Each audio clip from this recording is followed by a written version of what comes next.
ஒரு ஊரில் கஞ்சன் ஒருவன் இருந்தான். அவன் மிகவும் கஞ்சமாக செலவு செய்வான். யாருக்கும் உதவி செய்யாதவன். அவனுக்கு ஒரு நாள் அவன் வீட்டுத் தோட்டத்தில் உள்ள வேப்ப மரத்திற்கு அடியில் புதையல் இருப்பது போல் கனவு வந்தது. தூக்கத்திலிருந்து கஞ்சன் எழுந்து புதையலை எடுக்க நினைத்தான். பகலில் சென்றால் பிறருக்கு தெரிந்துவிடும் என்று இரவில் புதையலை எடுக்கச் சென்றான். அப்போது அங்கிருந்த நல்ல பாம்பு ஒன்று அவனை கடித்து விட்டது. விஷம் ஏறியது. விஷக்கடி மந்திரவாதியிடம் ஓடினான் கஞ்சன். அவர் தன்னிடம் வரும் நோயாளிகளுக்கு மந்திரம் சொல்லியே நோயை குணப்படுத்துவார்.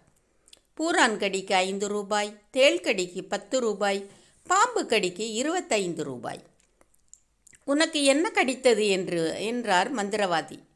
அந்த நேரத்தில் கஞ்சன் எந்த கடியானாலும் ஒரே மந்திரம் தானே சொல்லப் போகின்றார் என்று நினைத்து பாம்பு கடித்தது என்று சொல்லி அதிக காசு கொடுக்க வேண்டும் என்று நினைத்து கஞ்சமாக யோசித்து பூரான் கடித்து விட்டது என்று பொய் கூறினான்.